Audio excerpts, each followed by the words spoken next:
Hello my dear students, how are you? This is Sachin Mishra. Today we are going to study chapter number 4 in accountancy and this chapter is change in profit sharing ratio among the existing partner. यानी कि जब partners जो हैं वो अपने profit sharing ratio change कर लेते हैं तो इसको समझने से पहले सबसे पहले मैं बात करूंगा यानी कि जो मैं ऑलरेडी पढ़ा चुका हूं एक बार उसको डिस्कस कर लेते हैं।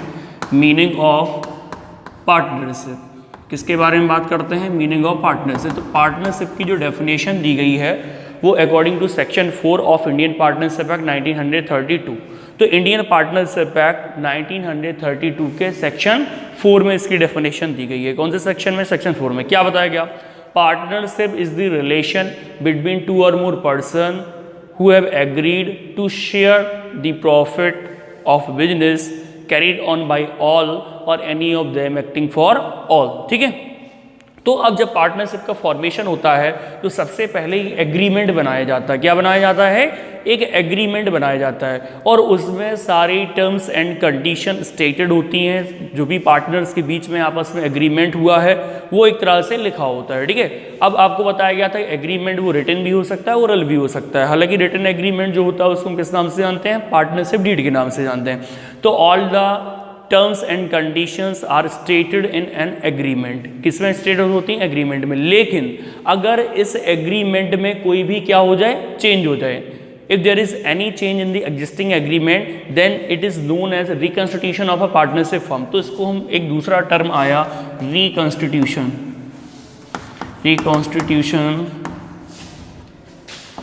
of partnership, reconstitution of partnership। तो रिकॉन्स्टिट्यूशन ऑफ पार्टनरशिप क्या होता है इसके बारे में समझ लो। तो रिकॉन्स्टिट्यूशन ऑफ पार्टनरशिप मीन्स क्या होता है? Any change in existing agreement, any change in existing agreement. तो जब जो आपका एग्जिस्टिंग एग्रीमेंट है, ओल्ड एग्रीमेंट है, अगर उसमें कोई भी चेंजमेंट आ जाता है तो उसको हम लोग किस नाम से जानते हैं? रिकॉन्स्टिट्यूशन ऑफ पार्टनरशिप के नाम से जानते हैं। तो any change in existing agreement is known as reconstitution of partnership. उसको हम किस नाम से जानेंगे? रिकॉन्स्टिट्यूशन ऑफ पार्टनरशिप के नाम से जानेंगे। मतलब दोबारा से पार्टनरशिप फॉर्म होगी। ठीक है, पार्टनरशिप का दोबारा से फॉर्मेशन होगा। तो अब इससे होगा क्या? एज अ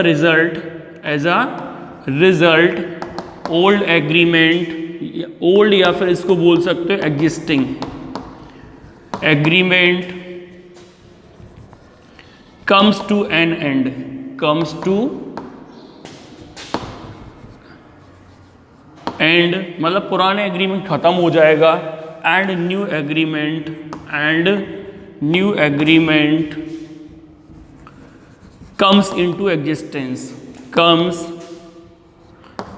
into existence और इसके अलावा एक नया एग्रीमेंट आपका बनाना पड़ेगा और वो एग्जिस्टेंस में आ जाएगा। ठीक है, बट दी फर्म कंटिन्यू, लेकिन जो फर्म होगी वो कंटिन्यू रहेगी। बट दी फर्म कंटिन्यूज, लेकिन जो फर्म होती है वो कैसी रहती है? चालू रहती है। तो इसको हम बोलते हैं रिकॉन्स्टिट्यूशन ऑफ पार्टनरशिप। अब रिकॉन्स्टिट्यूशन ऑफ पार्टनरशिप के कौन कौन से केस होते हैं, इनके जो डिफरेंट केसेस हैं उनके बारे में बात कर लेते हैं। जब फर्म का क्या होता है? रिकॉन्स्टिट्यूशन होता है। तो यहाँ पे जो केस हैं, एक तो यही वाला चैप्टर यानी कि in case of change in PSR, in case of change in profit sharing ratio among partners, यानी कि जब पार्टनर्स के आपस के प्रॉफिट शेयरिंग रेशियो चेंज हो जाते हैं तो पुराना एग्रीमेंट ख़त्म हो जाता है और उसके जगह पे एक नया एग्रीमेंट बनाना पड़ता है। तो उसको हम लोग किस नाम से जानते हैं? यानी कि रिकॉन्स्टिट्यूशन ऑफ पार्टनरशिप फर्म का ही एक ये केस होता है।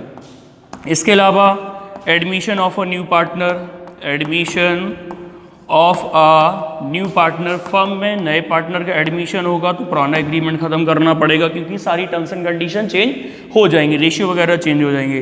तीसरी, retirement of an existing partner, अगर कोई एग्जिस्टिंग पार्टनर रिटायर हो जाता है या किसी पार्टनर की डेथ हो जाती है, या अमलगमेशन, और कौन सा हो जाएगा? Amalgamation of two firms, amalgamation of two business firms.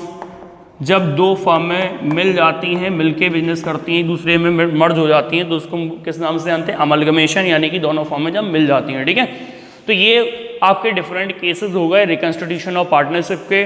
तो बात समझ में आ गई कि रिकंस्टिट्यूशन ऑफ पार्टनरशिप किसको बोला जाता है। कहने का मतलब any change in existing agreement is known as reconstitution of partnership, मतलब दोबारा से पार्टनरशिप फॉर्म होगी और इससे होगा क्या, तो as a result old agreement comes to an end, यानी कि इससे ओल्ड एग्रीमेंट जो होगा पार्टनर्स के बीच का वो खत्म हो जाएगा and new agreement comes into existence, और एक नया एग्रीमेंट एग्जिस्टेंस में आ जाएगा। बट दी फर्म कंटिन्यू, लेकिन ऐसी सिचुएशन में फर्म कंटिन्यू रहती है, फर्म का बिजनेस बंद नहीं किया जाता है। इनके रिकंस्टिट्यूशन के केस कौन से होंगे, change in PSR, admission, retirement, death and amalgamation. तो यानी कि जो चेंज इन पीएसआर है, change in profit sharing ratio among the existing partner is reconstitution, इसको क्या बोलेंगे, इज रिकंस्टिट्यूशन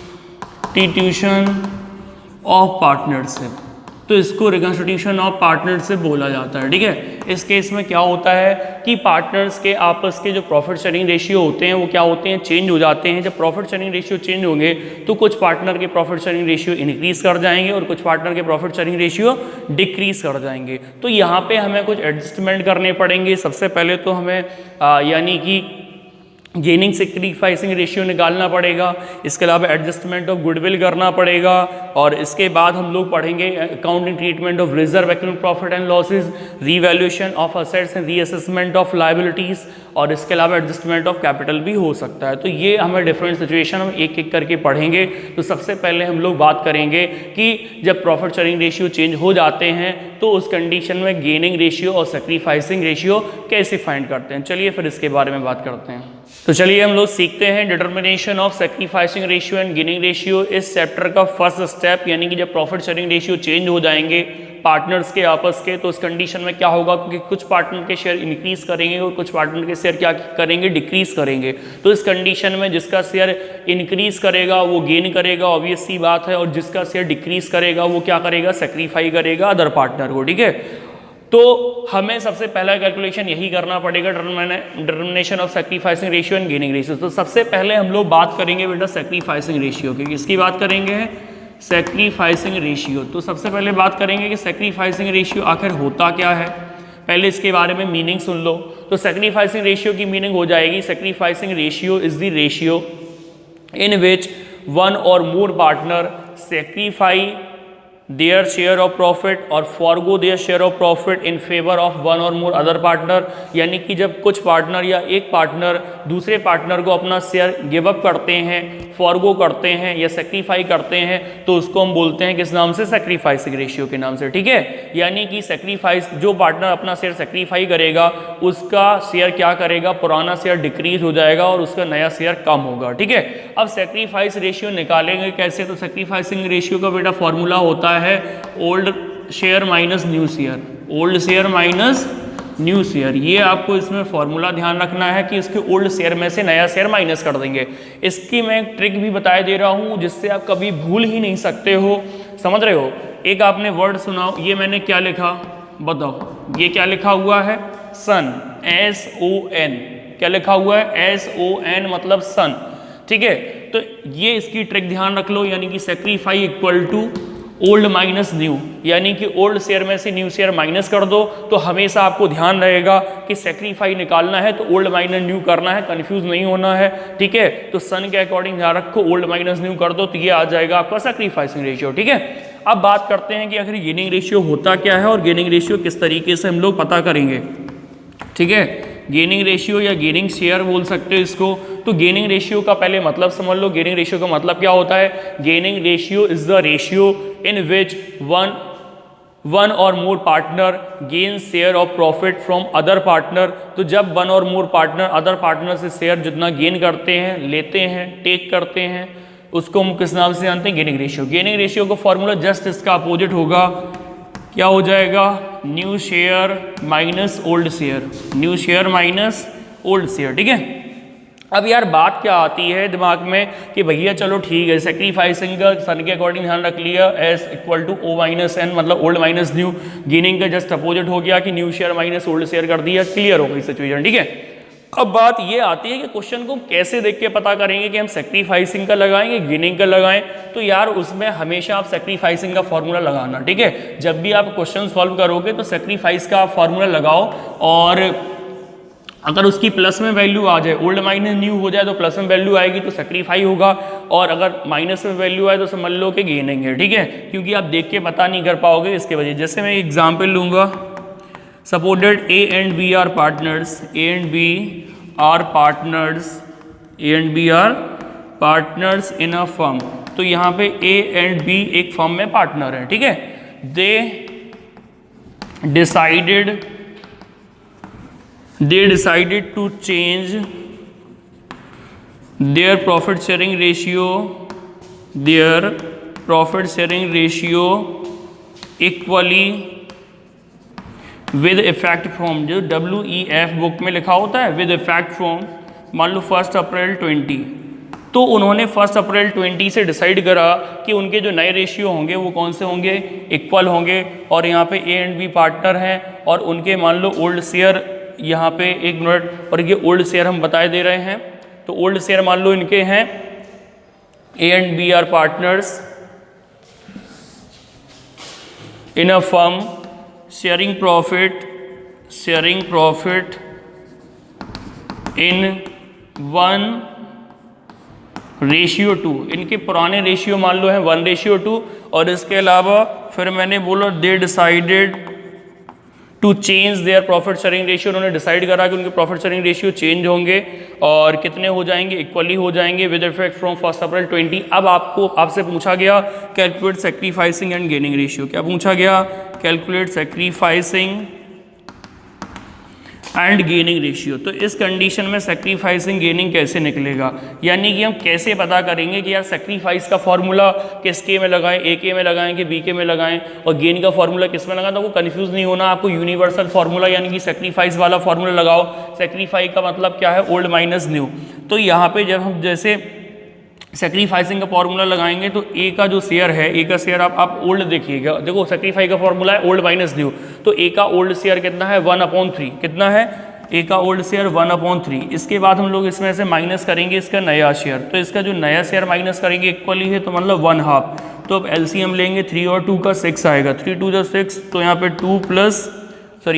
2 माइनस 2 3 या 6 3, यानी कि इसका आ जाएगा -1/6। तो मतलब ओल्ड माइनस न्यू करा तो माइनस में वैल्यू आ रही क्योंकि इसका नया ज़्यादा आ रहा, तो यहाँ पे हम ब्रैकेट में लिख देंगे क्या? गेन, यानी कि इसने गेन करा है, सैक्रिफाई नहीं करा है। और बी का हम लोग देखेंगे तो बी का बेटा ओल्ड कितना है? 2/3। बी का ओल्ड 2/3 और नया है इक्वली मतलब 1/2 इज इक्वल टू 6, और यहाँ पे 3 2 जा 6, 2 2 जा 4 माइनस 3 इज इक्वल टू 1/6 का प्लस में आ गया, तो इसने कर लिया सैक्रिफाई। ठीक है, तो इस तरीके से आप फॉर्मूला यही लगाओगे, सैक्रिफाई का ओल्ड माइनस न्यू।